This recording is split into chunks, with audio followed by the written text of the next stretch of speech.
Assalamualaikum warahmatullahi wabarakatuh. Perkenalkan, nama saya Wahyu Nurul Fajri dan rekan saya Muhammad Salim Alwan akan mempresentasikan materi bab 3, yaitu akuntansi internasional. Akuntansi internasional atau gerakan menuju harmonisasi standar-standar akuntansi internasional meningkat dengan cepat selama dekade pertama abad ke-21. Pada tahun 2002, Financial Accounting Standard Board (FASB) dan International Accounting Standard Board (LASB) menyatakan komitmen bersamanya terhadap pengembangan standar-standar akuntansi yang dapat digunakan baik untuk laporan keuangan domestik maupun non-domestik. Masalah-masalah akuntansi bisnis internasional. Eksposur pertama suatu perusahaan terhadap akuntansi internasional sering kali terjadi karena pembelian atau penjualan unit-unit barang dagangan dengan entitas asing. Sering meningkatnya perdagangan perusahaan di luar negeri, perusahaan mungkin perlu membuat divisi internasional. Selain itu, perusahaan-perusahaan juga mungkin merasa perlu untuk mengembangkan keahlian akuntansi internasional. Perkembangan sistem akuntansi. Tingkat perkembangan sistem akuntansi suatu negara juga dipengaruhi oleh kekuatan-kekuatan lingkungan, seperti tingkat pendidikan secara umum, tipe sistem politik yang dianut suatu negara, tipe sistem hukum yang berlaku, dan sejauh mana perkembangan ekonomi yang terjadi di negara tersebut. Penyusun laporan keuangan bagi para pengguna asing. Perusahaan yang menerbitkan laporan keuangan bagi para penggunanya di luar negeri dapat mengambil salah satu dari beberapa pendekatan dalam penyusunan laporan keuangan. 1. Mengirim serangkaian laporan keuangan yang sama ke semua pengguna, baik domestik maupun asing. Menerjemahkan laporan keuangan yang dikirimkan oleh pengguna di luar negeri dalam bahasa nasional yang digunakan di negara pengguna yang dituju. Menerjemahkan laporan keuangan yang dikirimkan ke pengguna di luar negeri dalam bahasa nasional dan mata uang yang digunakan di negara pengguna yang dituju. Menyusun 2 rangkaian laporan keuangan, 1 laporan menggunakan bahasa mata uang dan prinsip akuntansi negara domisili perusahaan, sementara yang kedua menggunakan bahasa mata uang dan prinsip akuntansi di negara pengguna yang dituju. 5. Menyusun serangkaian laporan keuangan yang dibuat berdasarkan prinsip-prinsip akuntansi yang diterima di seluruh dunia. International Accounting Standard Committee. Komite ini merupakan lembaga sektor swasta yang independen yang mana tujuannya adalah mencapai keseragaman dalam prinsip-prinsip akuntansi yang digunakan di dalam pelaporan keuangan di seluruh dunia. Pada tahun 2001, IASC digantikan oleh IASB. IASB langsung memilih untuk mempertahankan seluruh IAS yang ada kecuali jika pernyataan yang dimaksud telah diganti dengan pernyataan yang baru. Restruksi IASC. Pada tahun 1908, IASC memulai upaya baru yang ditujukan untuk menangani masalah-masalah yang terkait dengan penetapan standar.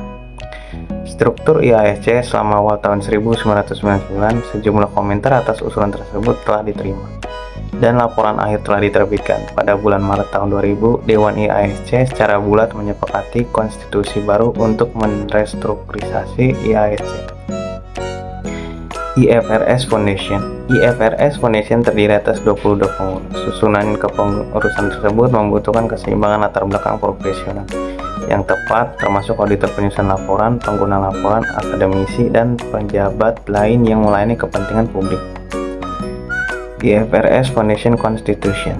IFRS Foundation Constitution awalnya disetujui oleh Board of International Accounting Standard Committee pada bulan Maret 2000 dan oleh anggota IASC pada pertemuan tanggal 24 Mei 2000. Sebelumnya, pada pertemuan yang diselenggarakan di bulan Desember 1999, Dewan IASC telah menunjuk nominating committee untuk memilih kepengurusan pertamanya. Dewan Pemantau Monitoring Board. Pada tahun 2009, sebagai respon terhadap kritik yang muncul dari para konstituen, pengurus IFRS Foundation menyepakati bahwa lembaga pembuat standar untuk sektor swasta yang bertindak berdasarkan kepentingan publik harus diawasi oleh tokoh-tokoh dari bidang yang berkenaan dengan regulasi. International Accounting Standard Board. IASB terdiri atas 14 anggota yang ditunjuk oleh pengurus. Kualifikasi utama keanggotanya adalah keahlian teknis. IASB Advisory Council. IASB Advisory Council ini menyediakan forum bagi organisasi dan pihak-pihak yang berkepentingan dengan pelaporan keuangan internasional untuk berpartisipasi dalam penetapan standar. Accounting Standard Advisory Forum atau ASAF. Pada tahun 2013, suatu organisasi baru, Accounting Standard Advisory Forum atau ASAF, ditambahkan ke struktur organisasi IASB. Tujuan ASAF adalah memperbaiki kerjasama di antara para pembuat standar pelaporan keuangan di seluruh dunia dan memberi arahan kepada IASB selama mereka mengembangkan International Financial Reporting Standard IFRS. IFRS Interpretation Committee. Pada tahun 1997, IASC mulai menerbitkan interpretasi atas standar-standarnya. Selanjutnya, IASB membentuk International Financial Reporting Interpretation Committee atau IFRIC. Kegunaan International Accounting. Standar-standar akuntansi International Accounting Standard dapat digunakan dalam berbagai cara. IASB mencatat bahwa standar-standarnya yang akan digunakan: 1. Sebagai ketentuan nasional. 2. Sebagai dasar bagi beberapa atau seluruh ketentuan nasional. Yang ketiga, sebagai tolak ukur atau benchmark internasional bagi negara-negara yang mengembangkan ketentuan sendiri. Yang keempat, oleh pihak-pihak yang berwenang untuk perusahaan-perusahaan domestik dan asing. Yang kelima, oleh perusahaan itu sendiri. IASC dan IOSCO adalah asosiasi dari organisasi-organisasi yang meregulasi pasar sekuritas dan kontrak berjangka di dunia. Anggota IOSCO biasanya adalah Securities Commission atau regulator keuangan yang utama dari setiap negara anggota. Pada akhir tahun 1980-an, IOSCO mendekati IASC dan mengusulkan untuk mendukung standarnya bagi penggunaan oleh para anggota regulator jika IASB membuat perbaikan yang signifikan terhadap standar-standar tersebut.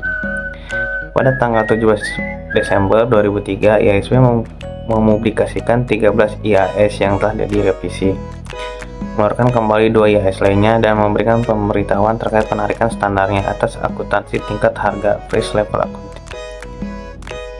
Pada tahun 2005, Technical Committee of IOSCO menegaskan kembali dukungannya terhadap perkembangan dan penggunaan IFRS sebagai standar internasional yang sangat berkualitas dalam penawaran dan listing antar negara.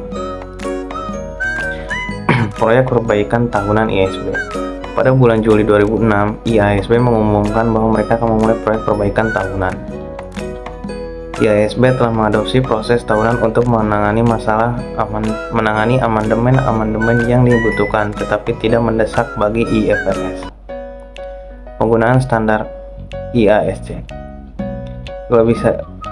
Demi membantu perusahaan-perusahaan melakukan perubahan dengan IFRS dan memungkinkan para pengguna laporan perusahaan untuk memahami pengaruh dari penerapan serangkaian standar akuntansi baru, IASB mengeluarkan IFRS nomor 1 First Time Adoption of International Financial Reporting Standard yang menjelaskan bagaimana suatu entitas seharusnya melakukan transisi ke IFRS dari dasar akuntansi lainnya. Konvergensi IASB FASB. Di awal tahun 2000-an, IASB dan FASB terlibat dalam upaya-upaya untuk mendapatkan serangkaian standar akuntansi internasional yang seragam. Proyek Konvergensi Internasional Jangka Pendek FASB. Tujuan proyek Konvergensi Internasional Jangka Pendek Short Term International Convergence Project FASB ini adalah menghilangkan berbagai perbedaan di antara GAAP, AS, dan IFRS yang tidak berada di dalam cakupan proyek-proyek besar lainnya. Cakupan proyek ini dibatasi dengan perbedaan-perbedaan, yang mana konvergensi di seputar penyelesaian yang sangat berkualitas dapat dicapai dalam jangka pendek. Biasanya dengan memilih di antara IFRS dan GAAP AS yang ada. FASB menetapkan tanggal 30 September 2004 sebagai target untuk menerbitkan pernyataan final yang membahas beberapa, jika tidak seluruhnya, semua perbedaan yang teridentifikasi. Selanjutnya, target tanggal penyelesaian tersebut diubah menjadi bulan Desember 2011.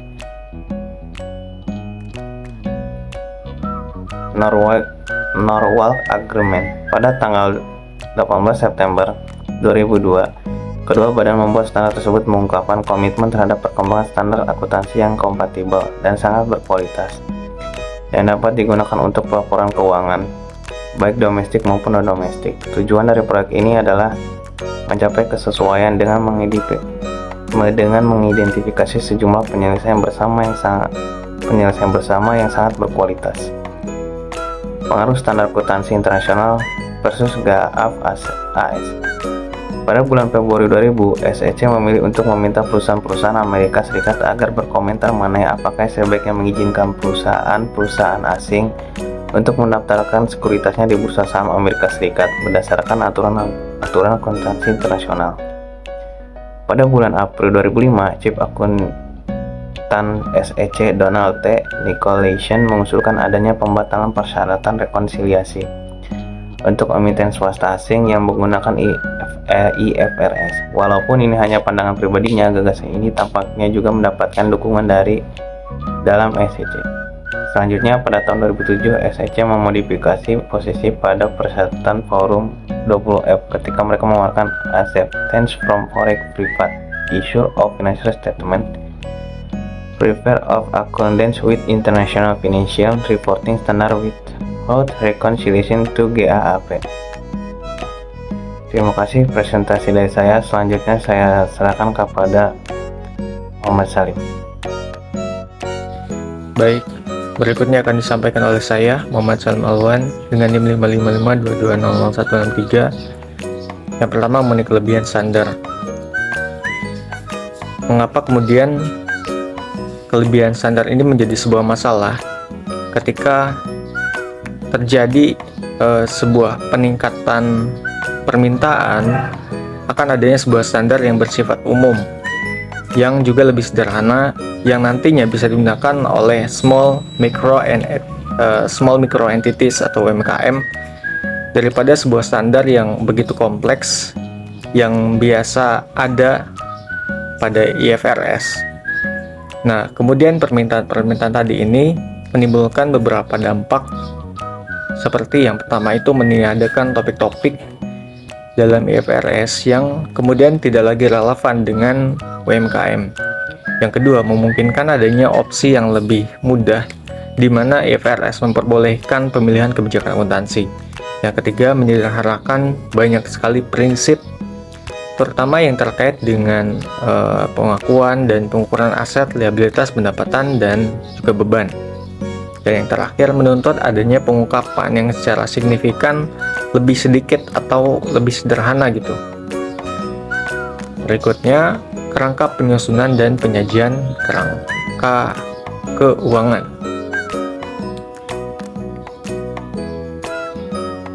Pada tahun 1989, IASB pernah menerbitkan sebuah kerangka konseptual yang berjudul Framework for the Preparation and Presentation of Financial Statement, atau kerangka kerja yang dia itu mendasari sebuah penyusunan dan penyajian laporan keuangan bagi pengguna eksternal. Nah, kerangka konseptual ini menetapkan beberapa elemen. Yang pertama, tujuan laporan keuangan. Yang kedua, karakteristik kualitatif yang menentukan kegunaan informasi di laporan keuangan bagi pengguna eksternal. Yang ketiga, definisi pengakuan dan pengukuran elemen-elemen yang membentuk laporan keuangan, dan juga konsep-konsep yang terkait dengan modal dan pengelolaan modal. Nah, untuk konsep terkait dengan modal dan pengelolaan modal akan kita bahas selanjutnya. Namun sebelum itu, kita akan membahas mengenai pengukuran elemen-elemen dalam laporan keuangan. Nah, setidaknya ada 4 metode pendekatan yang dilakukan untuk mengukur elemen-elemen dalam laporan keuangan.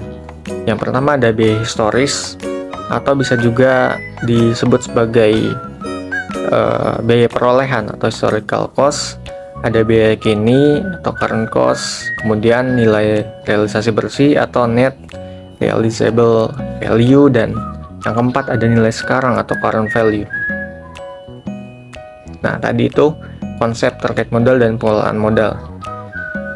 Kalau modal itu kan bisa kita artikan sebagai sebuah aset atau ekuitas bersih ya dari sebuah perusahaan yang dimiliki perusahaan gitu. Nah, cuman bagaimana perusahaan mengelolanya gitu. Nah, ini ada dua konsep untuk pengelolaan modal. Yang pertama, pengelolaan modal keuangan atau financial capital maintenance, di mana perusahaan memakai keuntungan, di mana ketika perusahaan memperoleh nilai uang dari aset tuh pada akhir periode itu lebih daripada aset neto di awal periode. Jadi ada perubahan yang signifikan gitu antara aset neto di awal periode dengan nilai aset neto di akhir periode. Nah, itu diakui sebagai keuntungan pada konsep pengelolaan modal keuangan. Sedangkan pada konsep pengelolaan modal fisik atau physical capital maintenance, keuntungan hanya dapat diperoleh jika kapasitas produksi ataupun kapasitas operasi fisik lah dari perusahaan ini melebihi kapasitas produksi fisik di awal periode. Nah, kira-kira seperti itu. Nah, itu dia pembahasan dari kelompok kami, kelompok 3.